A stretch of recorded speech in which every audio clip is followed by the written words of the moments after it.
Do you think of yourself as a yogi, a mystic, or a guru? I have not wasted time thinking about myself. What would you rather be thinking of? I don't think usually. Really. For me, this whole thing, because of the type of very mediocre education that's being delivered today, we have raised thought to heaven, unfortunately. Thought is a simple thing. I know this is against everything that you believe in, because you're also a believer. No. Believer in thought. Yeah, I believe in being able to ask questions. That's what I do for a living.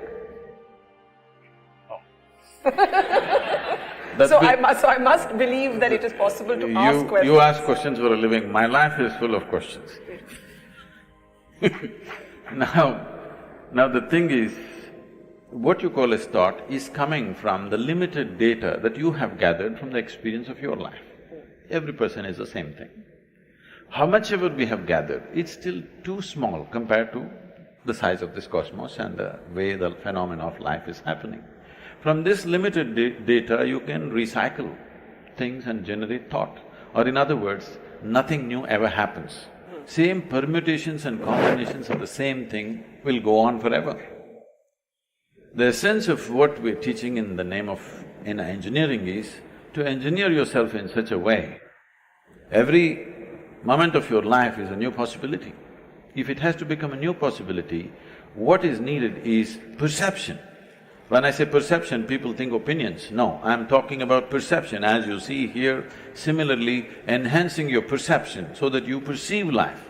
Right now, when we say thought, emotion, we are talking about expressing life. Expression is not so important. Once in a way, we can express. But perceiving it is important because this phenomena is too fantastic. It's not a small thing. The greatest phenomena that's happening here is life itself. So, if you want to know this phenomena, the only way you can know, the only doorway for you to know life is yourself. See, right now, can you see me? Yes. I can. Can you use a finger and point out where I am? Oh, you're wrong. You know, I'm a mystic from South India. Now this light is falling upon me, reflecting, going through your lenses, inverted image in the retina, you know the whole story. Where do you see me now? Still in the same place. No. I do. You see me the way I'm projected in the firmament of your mind. You cannot see me here, in the very nature of your visual apparatus. Where do you hear me right now? Within yourself. Where have you seen the whole world? Within yourself. Now if there is a grasshopper here, he doesn't see me the way you see me, he sees me differently. He sees the whole world differently. Now you can think, oh, he is no good. This is the fundamental problem. That we think his perception is no good. No, his perception is very good for his survival. Your perception is very good for your survival, but it's not good enough to know the nature of life. So now, what do I know means, I have enhanced my perception the way it is important to know the nature of life, not just for survival.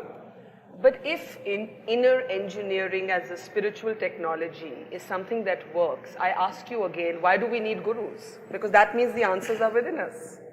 You're speaking so much language. Did you learn A, B, C, D, all those things? I think so. Do you remember when you were 4 years of age, that damn A, how complicated it was?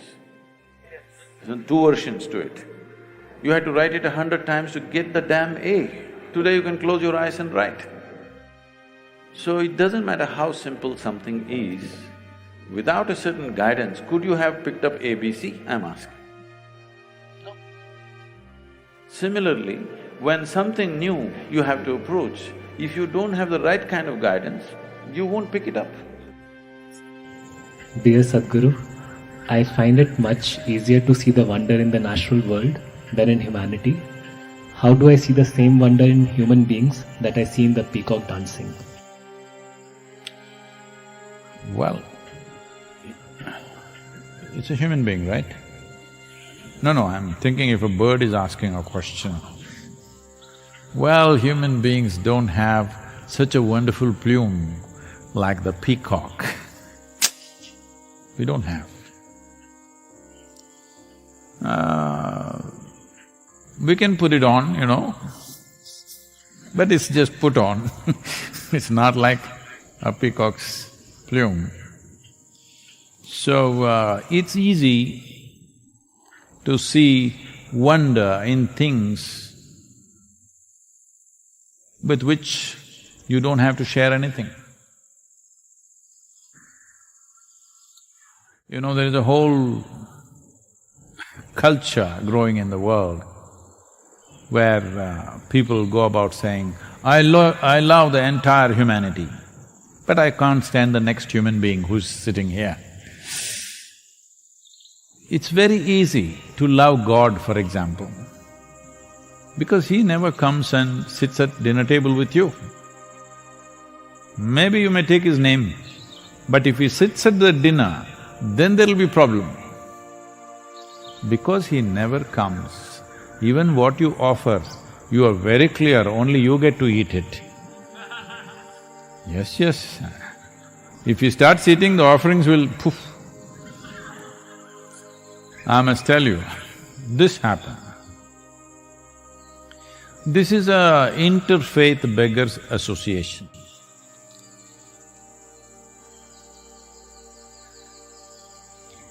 So, there are only 3 members, one Hindu beggar, one Christian beggar, one Islamic beggar. So, they said, they're very religious, but because of their economic condition, they have to be together, otherwise they would fight. So, one day, they met under a tree, and then the Hindu beggar wanted to show that he is really a devotee. He said, see, every day whatever money and stuff, generally the money that comes to me, which comes in the form of coins and various small denominations, I write a large Om, and then I throw all the money up. Whatever lands on the Om belongs to Shiva, rest belongs to me.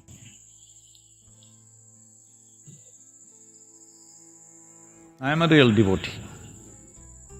Om is, big tail and this one, all that.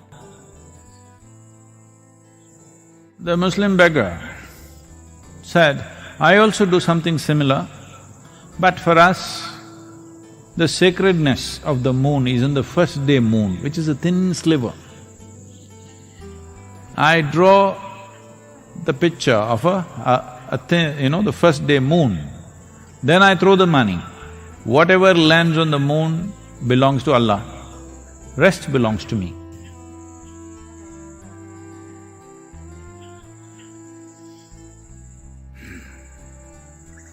Then they asked the Christian beggar, what do you do? He said, I'll take all the money and throw it up. Whatever is his, he will keep it, rest.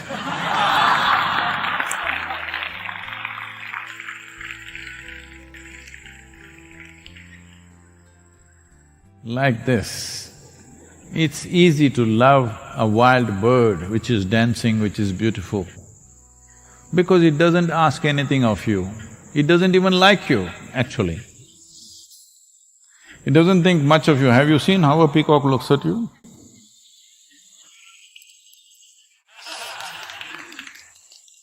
He doesn't think much of you. So there's nothing you have to offer, there's nothing you have to do, you can just enjoy things long distance. This is why, people are now full of love affairs going on the Facebook, TikTok and whatever, Instagram and wherever, because you don't have to meet them, you don't have to share anything with them. You don't have to wait outside the bathroom when they're using it. You don't have to stand in a queue behind them. Nothing, instant, everything. If you don't like it, you can turn it off and wipe out the account. So the peacock comes, dances, you love it, it will go away, no problem. You don't have to house it, do one thing, keep the peacock in your bedroom for 3 days. It will sit all over the place. And in the night, caw, it'll do very loud sound. People may not know this. Every day, they're sitting on the roof of the place where I am, and pa-poo, they'll start in the morning, okay? So keep the peacock in your house for 3 days, then let's see how much you will be. So, human beings are a difficult species. That includes you.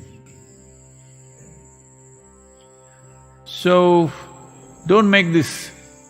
See, we are talking about not having distinctions of race, religion, caste, creed, gender. Lot of talk is going on about this. I am telling you, don't even draw lines about the species. Why? I love a monkey but I can't love a human being, this means there's an evolutionary problem within you. I love the monkeys but I can't stand the human beings. What does it mean? You don't like the evolution. So, it looks fascinating, the one monkey jumps all over from branch to branch, fascinating. Just one day, keep your window open in Shivapadam. A few monkeys entered your room, you're finished. They will eat, they will tear, they will shit all over the place, they'll destroy everything that is there and they're gone. Now you come and say, ah, my dear monkeys, what a job they have done. No, it won't work like that. So, it's all right, at least you're enjoying the birds, it's good. It's a kind of a lobby called ornithologist. You enjoy the birds, study the birds or enjoy the birds. Bird watching. But the same birds, if they enter your room, it's different. The problem with human beings is you encounter them everywhere, they're in your house, they're in your office, they're everywhere. They're not just dancing somewhere far away. If they were just dancing far away, you would love them also. The problem is, you have to work with them, you have to live with them, you have to manage them every day. That's a problem. So, I want you to understand this. Nothing wrong in you appreciating and loving a peacock dancing, perfectly fine. You must love him even when he is not dancing, that's fine. But the frog is saying, where is the snake? When there are peacocks, they eat up the snakes. Every few days I'm bringing snakes and leaving them in the garden, but these peacocks eat them up in no time. You like the peacocks, I also like them, but I would like some snakes also moving around, but they all get eaten up in no time. So, it is easy to love when there is distance. See, many people right now in this virus times, what are they complaining about? Their loved ones, they're cooped up with them in the house. Big trouble. Domestic violence has increased 100%, some people are saying, in some countries, all kinds of troubles, everybody's seeking advice, what to do, how to manage this family. These are the same people you were missing because they were going to office every day.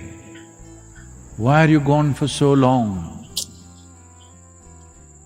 But now, they're home and trouble. Distance is a wonderful thing. Death is a fantastic thing. See, dead people are always loved by everybody, have you seen this? The moment they are dead, they just suddenly become worship-worthy. Why did you not worship them when they were alive? How come the moment they are dead, they became worship-worthy? Anywhere in the world, they'll put them up and do this, put flowers, do whatever. Just because they're dead. When they were alive, you were not willing to do it. When they're dead, you're doing it. That means what? No, I don't want to say it, you know.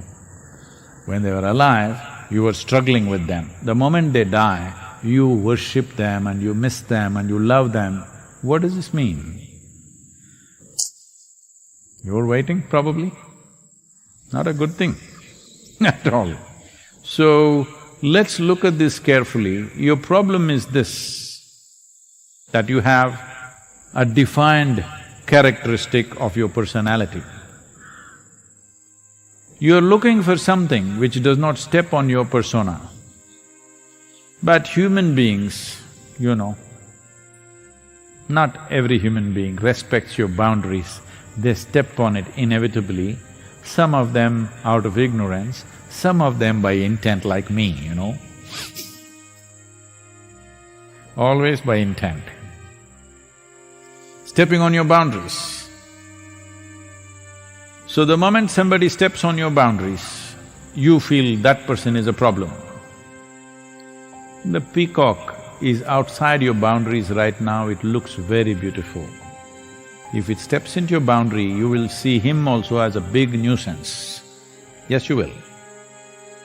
Whether it's a peacock or another bird or a monkey or a donkey or whatever, from far everything is nice. So right now there is a distance between you and these creatures. So you're enjoying it, enjoy that, nothing wrong with that. But the important thing is, if you create a little distance between yourself and your own personality, you will see you will even enjoy yourself. And once you enjoy this person, you will see everybody is wonderful. Yes you're not getting it I'm saying once you enjoy this person, everybody seems fantastic.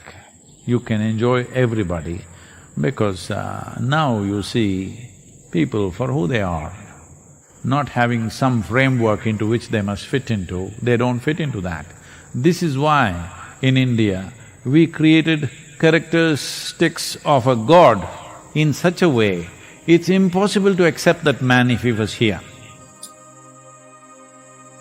A Krishna, a Rama or a Shiva, you cannot accept these people. Ask the ladies, will they accept a Rama as their husband in their life? They will not. Ask them, will they accept Krishna as their husband in their life? They won't, because it's too much trouble. But with 6,000 years of distance, how wonderful they look, how fantastic. And Shiva, impossible man, okay just anything and everything that you can think of, he is. So, this was… the character of a god was built like this so that if you can be really looking at him for all that he is and still absolutely accept him and look at him in a worshipful way, you will have… if you accept Shiva the way he is, you will have no issue with a single human being on the planet. So you must do that.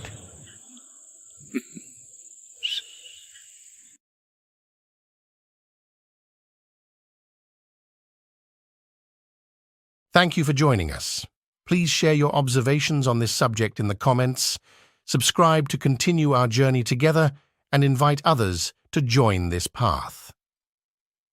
See you soon.